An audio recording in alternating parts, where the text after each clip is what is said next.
And it's on. Okay. Good afternoon. Tonight we are going to be discussing one of our sadder elements of the life cycle event. A few weeks ago we talked about the afterlife and what happens in the future, but what we didn't cover was what happens to those who are left behind when somebody passes away. How does Judaism handle our grief and our mourning? This is one area where Judaism has a great deal to teach many people. Unfortunately, in the modern world, many people take two extremes of how they deal with grief. One is to be stoic, to be, I'm not going to cry, I'm not going to feel sad, I'm just going to power my way through this and going to not let it affect me. And then you have other people that often will say, I'm not going to cry, I'm going to be celebrating their life, and it's just about telling the great stories of who they were, and I'm not going to be sad at all. Judaism says both of those are wrong. We should cry, we should feel sad, even though, as we talked about in the afterlife segment, we believe their soul is eternal. They're not with us now, and that makes us feel sad, and that is normal, that is natural, that is a sign of the affection we have for those that are special in our life.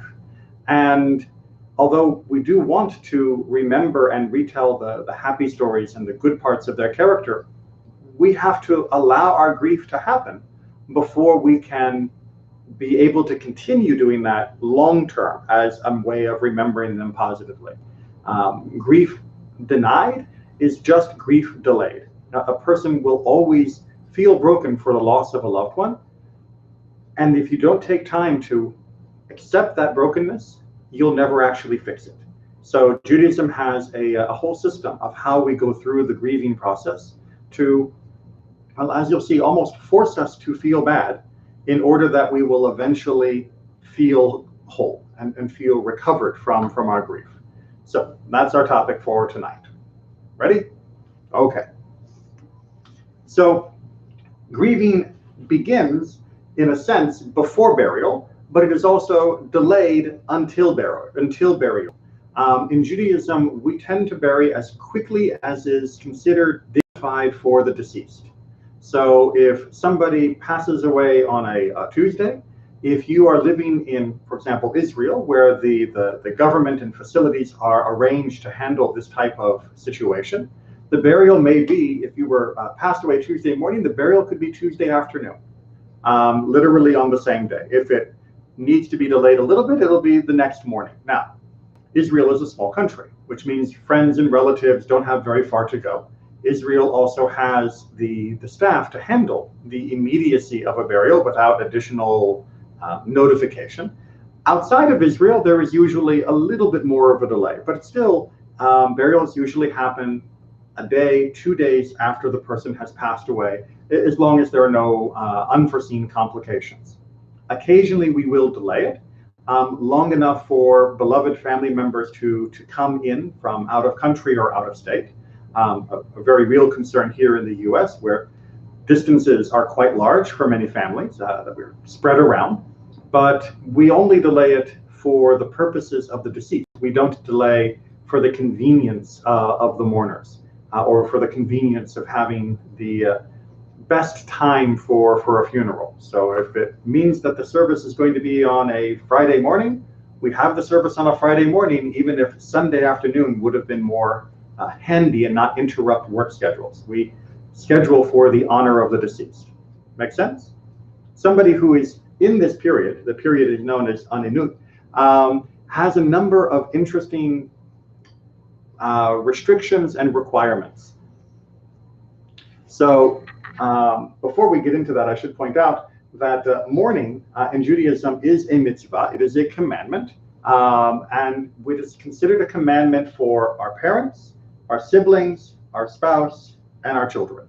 A way to think of it is if you were to imagine a circle around you.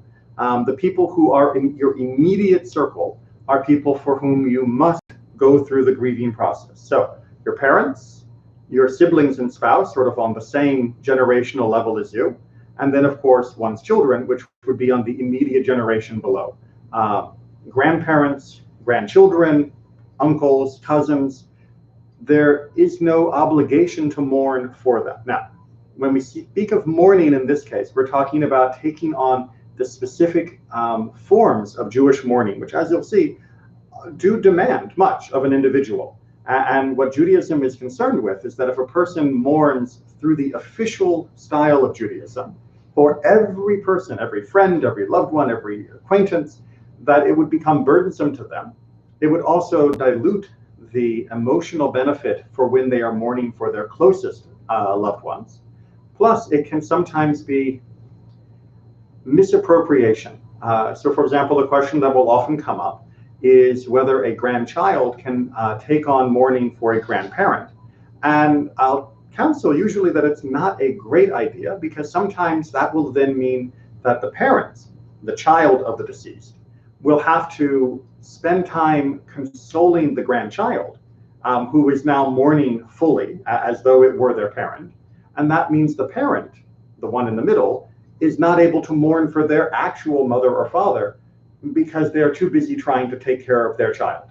So although people may have the best of intentions to say, I'm going to mourn as though they were my immediate circle, sometimes it can either push some people out or make too much of a burden for a person to do on a regular basis. So in general, unless there is a special circumstance, you were raised by your grandparents, or you grew up with your uncle or something like that, it is best not to voluntarily take on the formal mourning.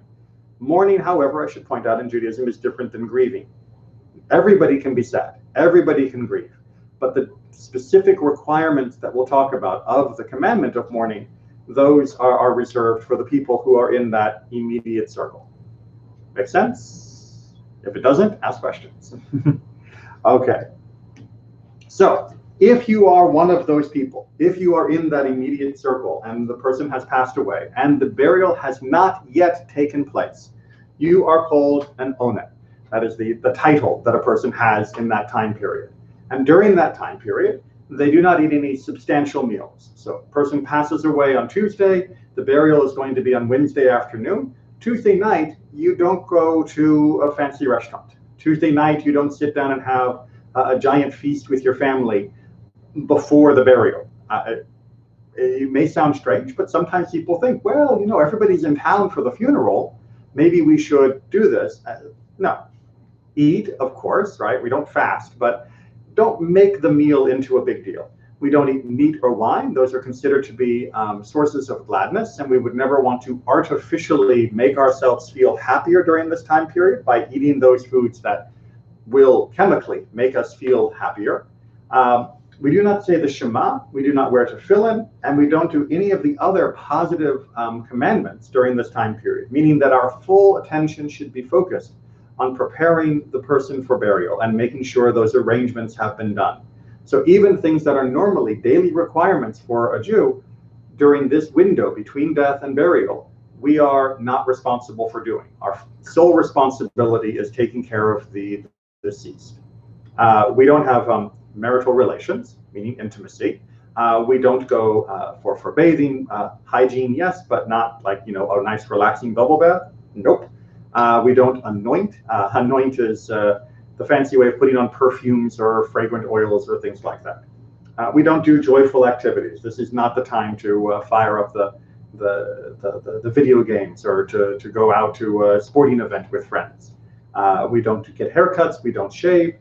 We don't study Torah, because studying Torah is considered a joyful activity. And again, during this time period, we are trying to not engage in distracting, joyful activities. And we don't engage in our business. You would not be going to work during this time period. Now, as you can probably guess, this makes it a bit of a bummer, right? This makes it all rather a depressing time. Even if you weren't already sad for the loss of a loved one, you can imagine you're not going to be having a good time during this time period, and that is by design. We are supposed to make room for allowing ourselves to feel sad. We are not supposed to look for distractions from our sadness. We are supposed to be left to feel sad. And that sadness then allows us to begin the grieving process and to make mourning happen and to make it a useful psychological time for us. If we distract ourselves, then it doesn't happen the way it should. Right before the burial, or sometimes people do it at the death, most people do it at the funeral, we do a kriya. A kriya is actually the oldest Torah described expression of grief. And kriya is literally the tearing of clothes. So it is done on the left-hand side of our clothes for a parent. It is done on the right-hand side for any other relatives. This recognizes the unique relationship a child has for a parent that is different than a relationship we have for anyone else. That torn clothing is worn during the entire Shiva periods, 7 days. We'll talk about that in more detail in just a second.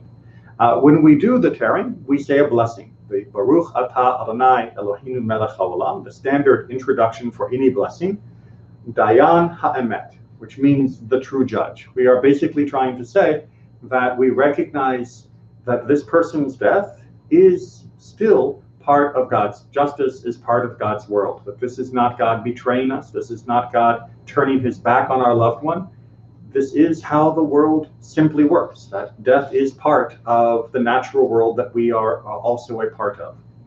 And so this is one of the many ways that we try to say, even when we are in pain, we do not recoil away from God, and we do not deny God, and we don't turn to anger as our natural response when something has happened.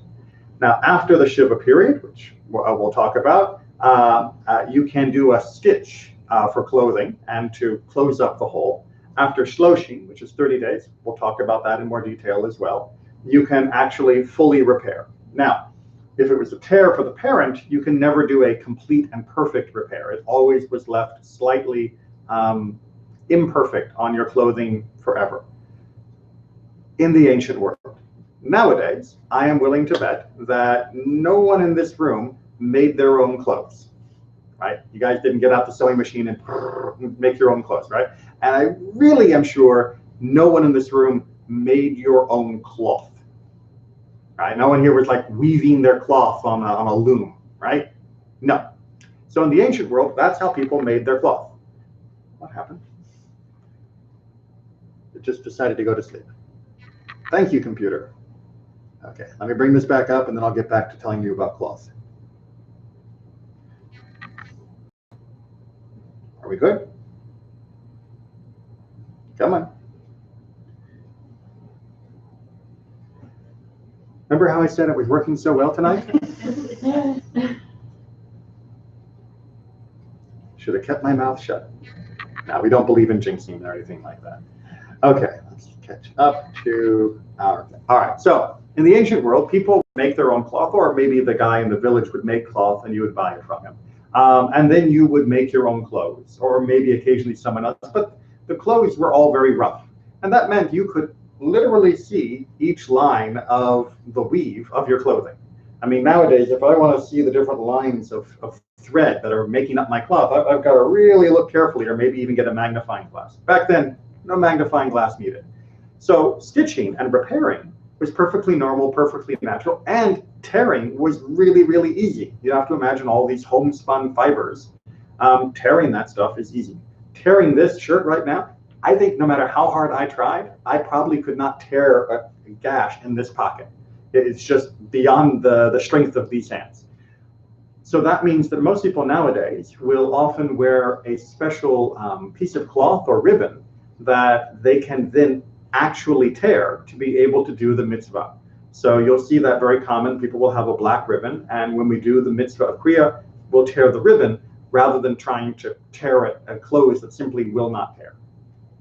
Does that make sense? Okay, it's one of the advantages and disadvantages of having good clothing. Shiva. Shiva is the time period that is from the day of the burial for 7 days. And the day of the burial counts as day one. So if someone was buried on a Wednesday, Wednesday would be day one. And then Thursday, Friday, Saturday, Sunday, Monday, Tuesday in the morning would be the end of Shiva. So that's what we're talking about when we say 7 days. From the day of the burial, including that day as one, until the morning time of the final then 7th day, which if you're looking at a regular calendar is always going to be the day before in the next week, the day of the burial. Computer, Should I not compliment you? Really? Let's jump down here. Maybe the connection a little is. So what do we do during Shiva, or what do we not do during Shiva, during this 7-day period that makes it more meaningful? Is there someone else coming?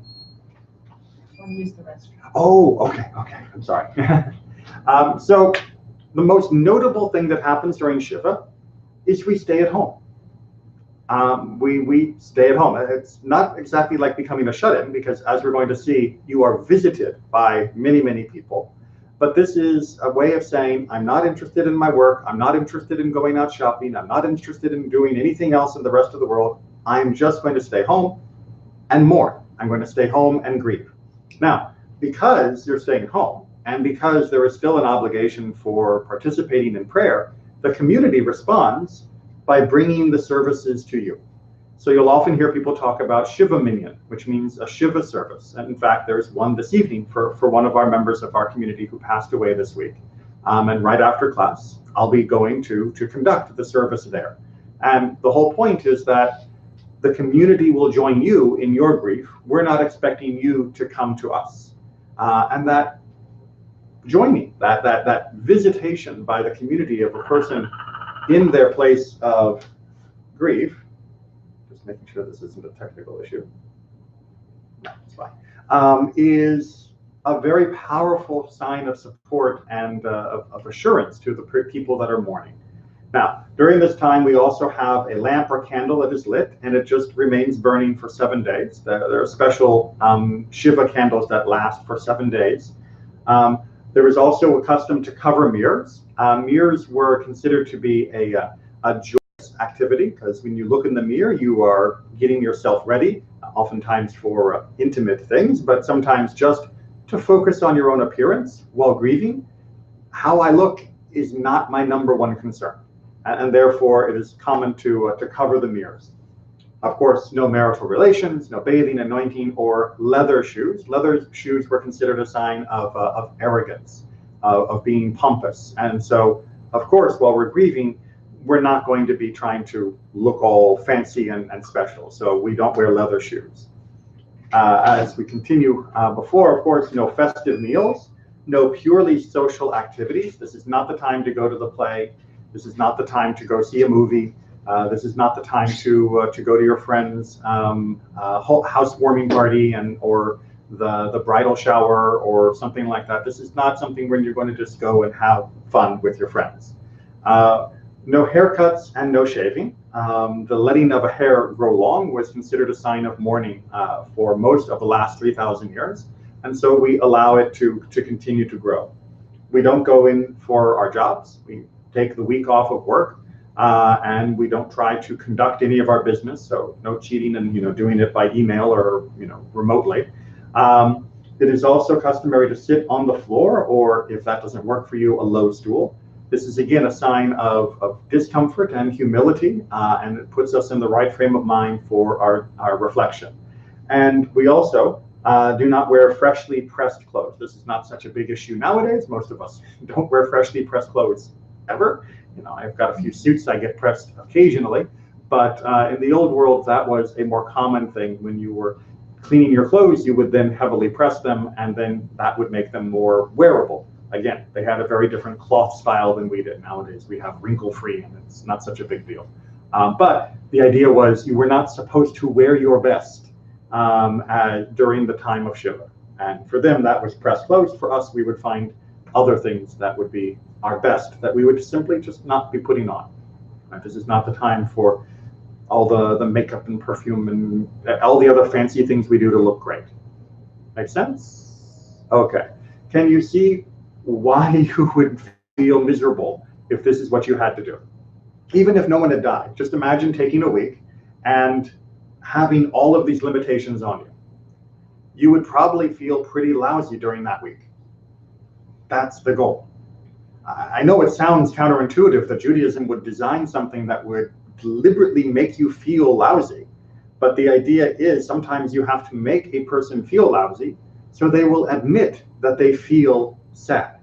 That sometimes you have to have the physical, the external outside conditions before the internal will admit to feeling its grief and its sadness completely. You probably will be much happier if you realize that this is just the opposite of what we do when we celebrate. When it comes time to celebrate, we make sure we do have a festive meal. We make sure there is meat, there is wine. Not if you're a vegetarian or alcoholic. We make sure that we have dancing. We make sure that we have a lively music. We make sure that we look our best, that we are dressed for the occasion. And all of those external things are supposed to make us feel happy so that the celebration will be even better. This is simply that, but in reverse. We understand in Judaism that how we feel on the outside has an impact on how we feel on the inside. And that sometimes you have to lead with the external activities to generate the proper spiritual state. And that is why for Shiva and the other observances that we're discussing, it is designed to make us not feel comfortable, to make us feel sad, so that we will actually deal with our grief. Does that make some sense? I know it's very counterintuitive, because in modern American society, we want to medicate people when they don't feel happy. We want to try and, I'll cheer them up, because you should always be happy, always. Judaism says no, that if someone who is happy always, even when it's the worst event happening, that's a person that is mentally unstable, right? You should feel sad at certain times. And sometimes people are afraid to feel sad or afraid to show that they feel sad, or even afraid to admit the depth of the sadness, and they try to hide behind all of these other protections. And Judaism says, sweep it all away, feel sad, and it's okay, because your community is there for you. Your community will be there to support you. They'll be bringing by food, they will helping you with services, they will sit with you if you want to talk, or sit with you if you just want to be quiet. They'll support you, but it's okay. Let yourself feel sad. Which means, since we have to show up, we have to know what to do. What do you do when you're coming to comfort a mourner? I mean, the classic, they're there, or it's all right, or God forbid, they're in a better place now, or I know what you're going through. No, none of that. Right? People mean well, and it's wonderful that people want to say something. But the fact of the matter is, most of the time when people try to say something comforting to a mourner, they'll usually shove their foot in their own mouth. Because most of the things people try to say are not actually effective ways of comforting someone. Now, if you want to say, I miss them too, that's fine. If you want to say, they were so special, they were a good friend to me, you want to share how important they were in your life, that's okay, because now you are truly showing some sympathy for what's going on.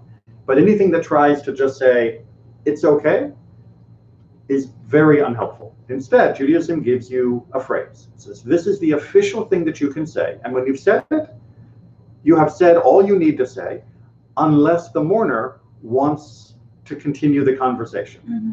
And the official thing we say is, Hamakom Yenachem Echem, which means, may the ever-present, may God, comfort you, Betoch Sha'ar Avelei Tzion B'Yerushalayim, among the other mourners of Zion and Jerusalem. Now, this is a beautiful phrase because, A, it tells me God can provide comfort eventually for this person, not me. Right? It's beyond my power to wave a magic wand and make the person feel better. And as soon as I recognize that, then that's a relief, right? Because if the person is still sad when I left, I didn't do anything wrong. If they're still sad after I've talked with them and after I've comforted them, that's okay, because it was never in my power to cure them of their sadness. It was never my goal to cure them of their sadness. Instead, I'm reminding them that God is there, and God is still with them, just as I am with them. I'm also reminding them that they're not alone of those who mourn, that there are many mourners, and all of us eventually are able to support one another. Today, it is my turn to help you. Eventually, it will be your turn to help me in my grief. This is part of what a community does for each other. When it's your wedding, I am there to dance. When it is your friend's or your loved one's funeral, I am there to hold your hand and to cry along with you. And when it is my wedding, you'll be dancing and lifting the chair with me in it. And when it's a funeral for someone I love, you'll be there alongside me as well. that reciprocity that is brought by the umbrella of God, this is one of the ways that we draw strength to help us move through these different stages. We okay? Okay. For 30 days, from the date of the burial until the 30th day after the burial, and again, we count the day of the burial as day one and then count from there on, that period is called Shloshim, creatively named because Shloshim means 30. You'll notice as you learn more and more Hebrew that we're not very creative in naming things in Judaism. It's usually just the word in Hebrew, and if you translate it, it sounds rather boring. So during this time period, there are still some limitations on what we do for that first month after the death. We still don't have festive meals. We still don't go to purely social activities. We still don't get haircuts or shaves. We still don't wear our freshly pressed clothes. And we can choose not to bathe, or if we do so, we do it sort of in cold water. And cold water does not mean taking the polar bear plunge into freezing water. It just means not a bathing that is for pleasure or that is enjoyable. If you need to bathe in order to keep yourself clean, because otherwise, it's just going to be unbearable for you, yes, but we don't do it in a way that we luxuriate in the shower. Is there someone or something? Okay. Interesting time to arrive. I'll just give a second so that they can come back. So it's doing us a favor by opening the door. Any questions so far, or pretty straightforward? Yeah, it's pretty straightforward. I know it is more detailed than many other traditions have, so that it can be hard to keep track of this. But the details, I should also point out, are helpful, because many people during this time period, when you lose a loved one, the first thing they want to know is, what do I do next? What do I do now? And this structure provides basically your first 30 days with all the information you need in order to know sort of what you're going to be doing for the first 30 days. And once you're past that 30-day mark, it's usually a little bit easier to begin to see what life is going to look like now that your loved one has passed away. And so the structure is helpful in that way as well. Now you'll notice you are allowed to go back to work at this point. So after the first week of mourning is done, a person would return to their job and return to their normal kind of business. And that way they are reintroducing themselves to the world, but they're doing it with still of these other joyful limitations. So they're not jumping right back into the club circuit. Right? They are still taking a step of reconnecting to the normal flow of life, but they're not pushing themselves to have the happy parts of life. How are we doing so far? Yeah. Good. Now, the end of Shloshim, when 30 days are up, it is customary for a friend to come and say to you, it's time. Time to go get a haircut, time to trim the beard, assuming you have a beard. It is customary for someone else to be the one to sort of help rouse you from that level of grief. Now, Shloshim is observed for all of the relatives, so for a parent, for a sibling or a spouse, or for a child. If it is for a sibling, a spouse, or a child, Shloshim is technically the end of the mourning period officially. Now, does that mean you stop feeling sad after having buried your wife 30 days ago? Of course, you still feel sad. But are you still obligated to continue in these practices? No. Should you still continue in these practices? Also, usually, no. That's to say, Judaism tries to say you need to embrace grief when it happens, but you can't live in grief. You can't make grief the new natural part of your life. There has to be a beginning, and there has to be intense grief at the beginning, more moderate in the rest of the 30 days, and then, at least for your general activities, there has to be the transition back to a regular life. You don't see in Judaism people who wear a black armband for the rest of their life, or wear black clothes for the rest of their life. You will not see people who will formally say, I am widowed and I will stay a widow until the day I die. Judaism doesn't do that. If you don't find the right person to marry, of course, you don't need to remarry, but you don't need to stay as a widow or widower in perpetuity. You don't have to cry every single night for the loss of a spouse or of a child. Even if it hurts, you still need to find a way to re-engage with life. And that's what this is determined for. Now, children, it may sound especially harsh because in the modern world, the loss of a child is absolutely devastating. And that happens even if the parent is older and the child is an adult. It is still very, very painful for a parent to ever bury a child. In the classic world, and by that I mean 200 years ago and more, every parent buried a child. Right? We live in a miracle age where it is absolutely rare for a parent to ever bury a child. It is very, very unusual experience. It's something I've only had to help with in my years as a rabbi a couple times, and both of those were for adult, and there was one also where there was a case of a very late-term pregnancy miscarriage. But thank God, it is so rare for a parent to have to bury a child. And we don't understand that when our tradition told us that after Shloshim, you're done grieving for a child, that was because they needed parents to be able to take care of their other children and to be able to continue life, because it was expected that they would have this death. Nowadays, certainly, many people will continue some of the limits on their joyous activities for a little longer when it's the loss of a child, or for a little longer when it's the loss of a spouse of 40 years, than they would have in the ancient world. In the ancient world, death was much more common, and death was much more familiar to everyone. And so there needed to be a limit to our grief in order that we would not be grieving continuously for all of the people whom we had to bury. And so this was more as a way of helping us than as saying that the people were unimportant. Does that make sense? Right. I know it sounds harsh when you say 30 days and you're done. Of course, a person is still sad, but the text, the Torah and our tradition did not want to burden us more than necessary for those special cases. Now, for a parent, on the other hand, we grieve for the entire year in this special way. For 365 days from the burial, for our parents, which we only each have one, so there's no worry of this becoming too many, we have a continuation. We still do not have festive meals. We still don't go to purely social fun activities. So you could go to a wedding because that is a mitzvah, but you wouldn't go to your friend's housewarming party, as I mentioned. So you can go to a bar mitzvah, but you wouldn't go to your friend's party on his boat. That would be the difference that you would make during this entire year period.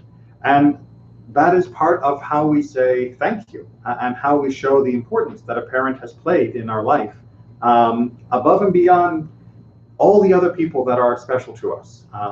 Judaism holds parents in great esteem and wants to make sure that we give full account and full time for saying goodbye to them. There is also the custom to change your seat in the synagogue. And what I mean is, you've probably already noticed, most people tend to sit in the same spot in the synagogue week after week after week, right? It's third row down, two seats over, that's where that person sits. And I know when I look out at the sanctuary, I can do attendance by seeing which spots are empty, because I know who normally sits in those spots. During this year, it's customary to move to a different spot, to sort of say, take yourself out of your normal position, to disrupt yourself a little bit, to realize that you're looking at life from a different point of view, vis-a-vis the loss of your loved one. And then after the end of the 365 days, to return to that original spot, if it's still available. Good? Good. Kaddish. In modern Jewish life, and for most of the last 1,200 years, one of the elements that has gone along with mourning that is most well known and most widely practiced, because I do have to admit, unfortunately, that many people don't know all the details of what we previously covered. But everybody who is connected to Judaism in any way will know about the Kaddish. We recite what's called the mourner's Kaddish, which is technically not written for the mourners. It is reserved for the mourners to lead us. And it is a beautiful statement about God, not about death. So why do we do this, and how do we do this? Well, as I said, for most relatives, it is for that first 30 days. So a person would say Kaddish at every service, which would mean 3 on a regular weekday and 4 because we have the additional service on Shabbat or a holiday. And it would be 11 months, sort of, the girl month. Roku is trying to help us watch a movie. Okay. Okay, smart TV, right? Or for 11 months, sort of, for a parent. We're going to come back and talk about that in more detail. So it is believed in Judaism that from our perspective, that is to say, for those of us that are left alive, that the period of death is a time of judgment for the soul. And that means that there is a need for us to advocate, to rally, to support the memory of that person's accomplishments. We want to help the soul. And so we do mitzvot in their honor. You will hear people make dedications of new books or new things for the synagogue in loving memory of so-and-so. Once we get our bulletin put back together again, we've had a bit of a hiatus as we retool. You'll see on the back pages, there are a list of donations people make. And very often it'll say, in loving memory of so-and-so. And that's a person doing a donation, doing a mitzvah, doing tzedakah, in honor of the memory of a loved one. You'll find in many of the Sidurim and many of the Chumashim that in the front there's a dedication plate. Some of them are dedicated for happy events. Some of them are dedicated in loving memory of other people who have passed. This is a way that we believe we are testifying that this person left a lasting legacy that has made the world better. It's almost like saying, they really were a good person. Look at what I'm doing because of them. You can see what a good person they were by seeing what I'm doing because I was inspired by their life.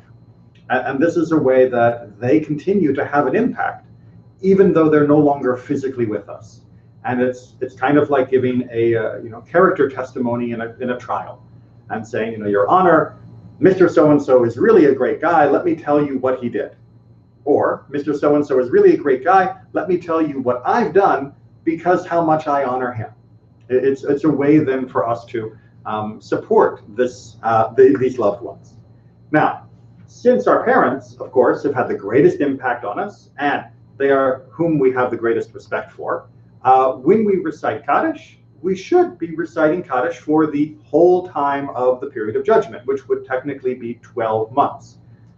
However, and this is one of the great little twists, especially in the Ashkenazic world, no one wants to imply that their parents needed all 12 months, because that would imply the parent was actually like one of the worst people out there, and I'm just please, please, please on their behalf. So we don't want to deny them any assistance, but we also don't want to besmirch their reputation by saying they needed every bit of assistance. And so the custom has developed in most communities. Technology's been a nuisance today. Turn the volume off just in case someone tries to call again.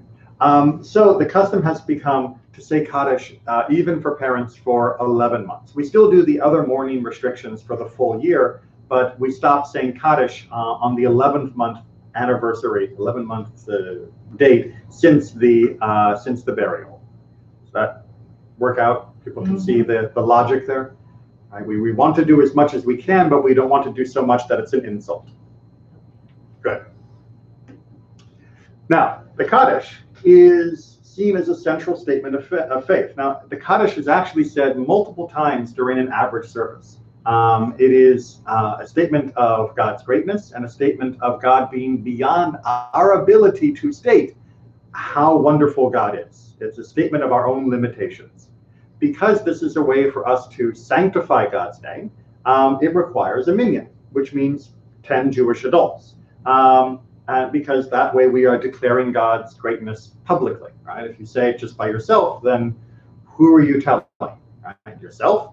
You already know this, presumably. It needs to be a public statement. The community supports this. Now, since the congregation responds during this, we are also leading others towards God. So what happens during the Kaddish is the mourners will say the prayer, and at certain points, the congregation will respond to their prayer. And it is a beautiful responsiveness that their voice, which is quite lonely in the room because there are only a few voices saying this, is then responded by the chorus of the entire congregation in support. And to hear your words answered by others is amazingly cathartic for people. It gives them that sense of, I'm not alone.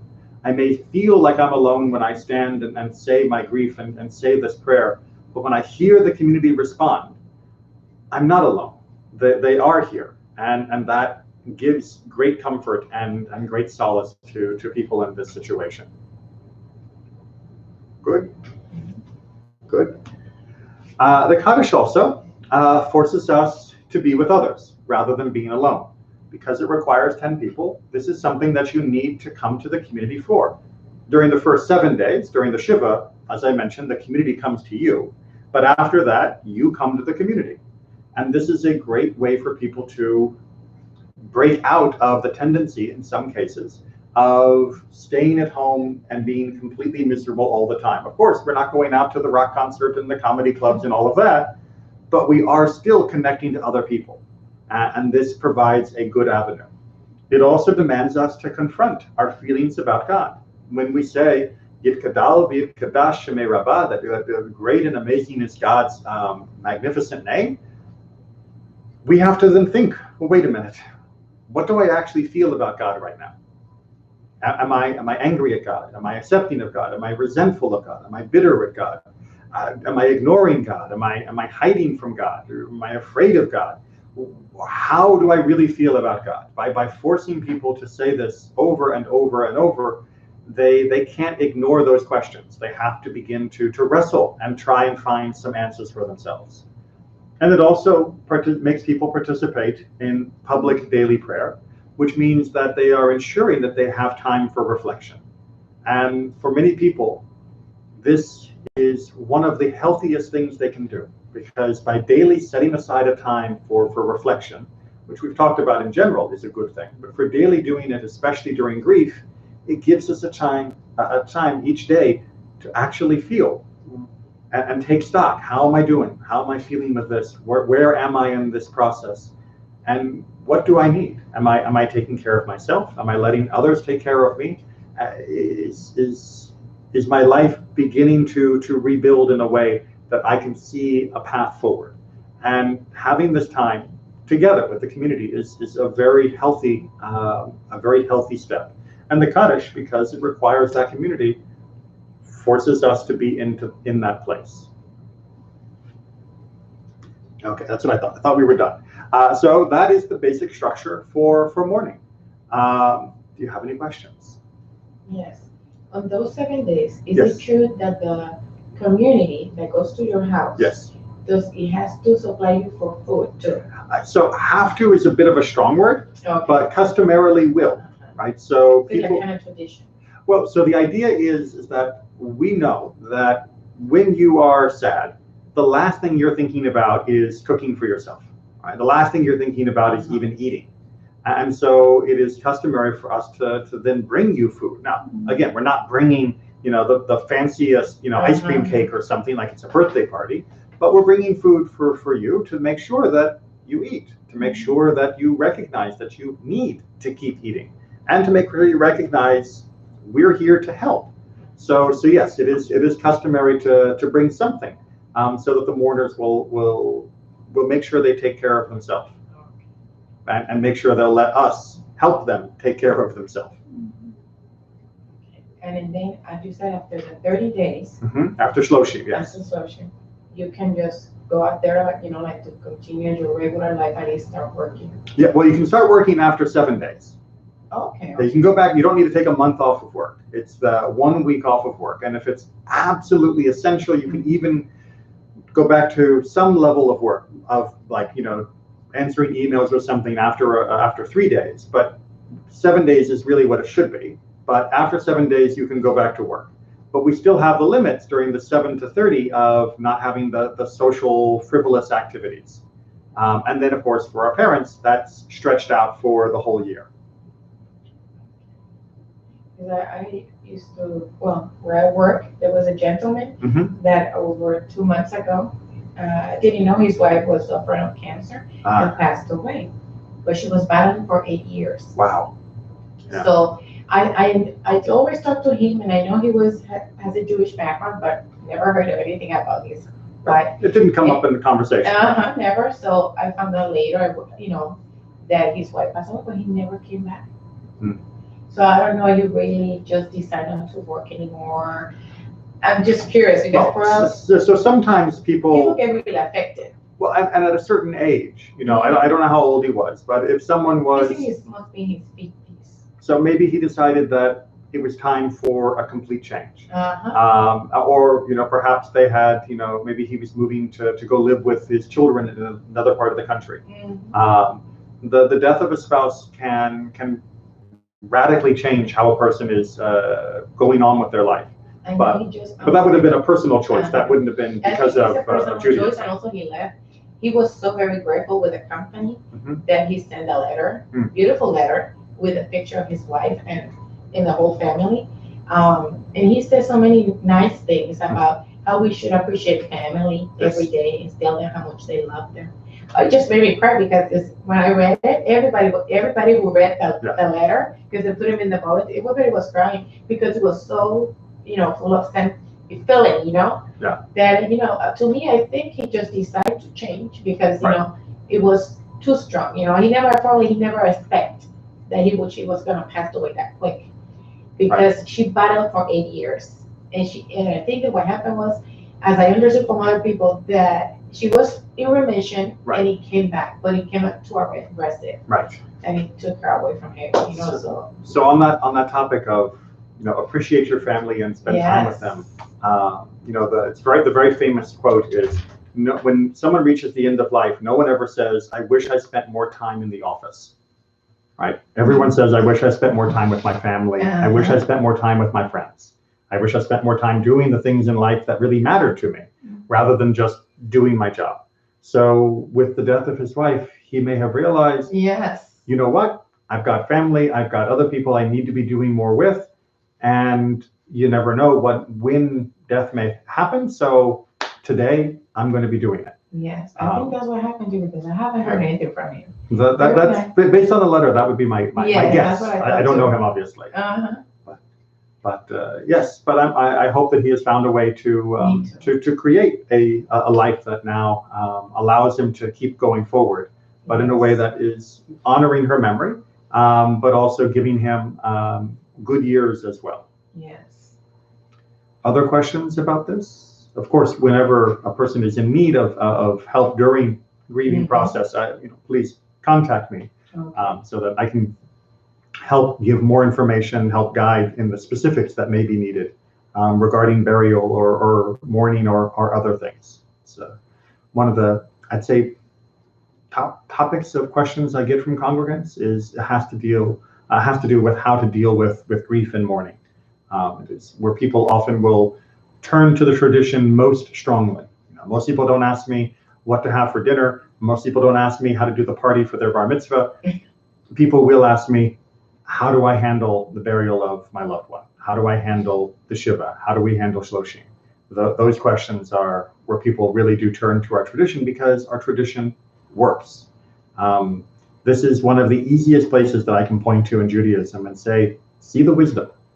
That this is an extremely powerful and very effective tool for guiding us through what is a very dark and difficult time, and one that has really done a great service for millions of people over thousands of years, and will continue because as much as our life is different, like I said, our cloth is different and the way we work is different and everything else is different, we still love the same as people loved 3,000 years ago. And we still cry the way people cried 3,000 years ago.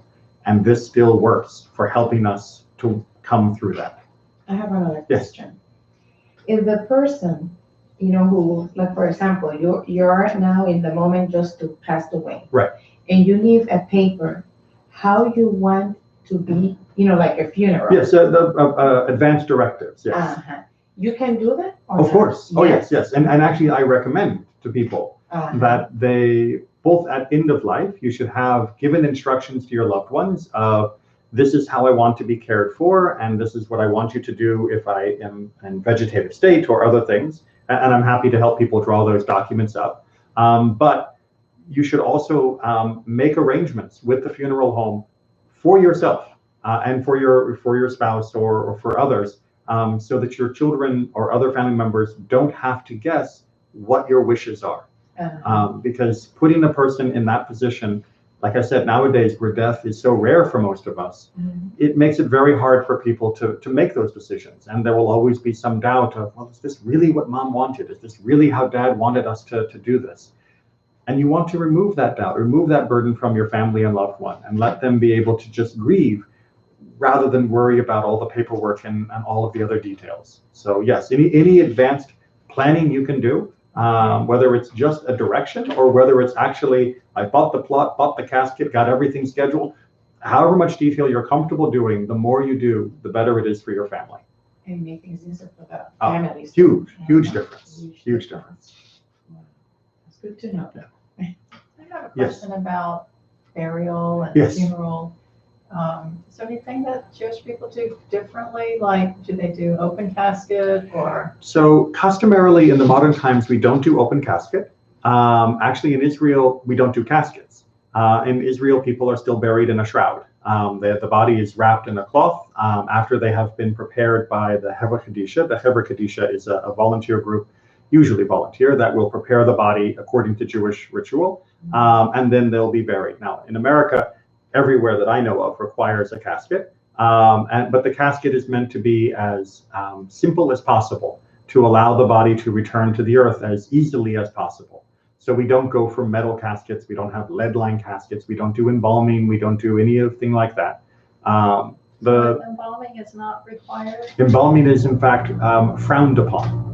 If the body legally it was required or something. No. That's actually slightly off the record. That's a bit of a scam by funeral homes. Embalming is absolutely not required by law anywhere. Right? Modern refrigeration is perfectly fine for any health issues that there may be related to in dealing with people who are deceased. And like I said, in Judaism, we bury very quickly in any event. So even without refrigeration, it would still be fine as far as sanitation and other health issues and decomposition go. Embalming is frowned upon in Judaism, in fact, because it is an unnecessary tampering with the body. Judaism does not like any manipulation of the body. So we don't volunteer for autopsies unless it is medically required or legally required, or there is something significant of benefit to be gained for curing diseases for others. So we do not embrace embalming at all. Egyptians liked embalming, us not so much. And like I said, if you're going to travel, like if the body is going to be shipped from Florida to Israel for burial, which some people will do, then yes, often embalming is necessary because of the length of the journey. But in general, it is frowned upon, and absolutely, even if you're not Jewish, no funeral home should ever force a person to get embalming. It is an unnecessary expense, and it is one of the ways they mark up the profit margin. Sorry, that's a bit of a pet peeve of mine. Oh, no, well, that's good to know. Yeah. I would guess cremation would be frowned upon. Cremation is more than frowned upon. Jewish tradition absolutely says that any destruction of the body is not appropriate. That is not how we honor a body. That's how we take care of trash. And therefore, we would not treat a body that way. We also do not believe in above ground burial. So mausoleums that are above the ground are also not allowed by Jewish law. So we bury in ground. Again, the idea being that the body returns to the earth that we were drawn from. Wow. I was going to ask you that question. You already answered. Okay. Because I was curious. Well, usually, remember, usually if one person has a question, everyone else is probably wondering the same thing, or will eventually want to know the answer, and it's better to get it done earlier. Now, another question. It could be in a regular cemetery, or it has to be in a Jewish cemetery. Yes. So if you have no choice, you're in the middle of, Alaska, and there's no Jewish cemetery, and there's no planes, and no way to get you to a Jewish cemetery, then of course you can be buried because you need to be buried. However, the first thing that a Jewish community builds when it comes to a new town is a cemetery. That's actually like Jewish law. Is the first thing you have to do is designate an area where you can bury people. And although it doesn't have quite the same status as some Christian traditions of sanctified grounds, it doesn't matter for vampires or anything. We do believe that Jewish people should be buried in a cemetery that has been designated for Jewish people. Now, there are many Jewish cemeteries in the Orlando area. There are also Jewish sections of secular cemeteries where they will mark off by a fence or a hedge an area that is a Jewish area. So a number of cemeteries will have that kind of arrangement as well. But it is definitely best to be buried in a Jewish cemetery. Yes, that is the strong preference. Yes. Okay, well, we should leave it here anyway because I need to go to a shiva and visit with the family at this time. So thank you all for coming, and see you next week. Yeah. I have another question, Yes. and I'm leaving.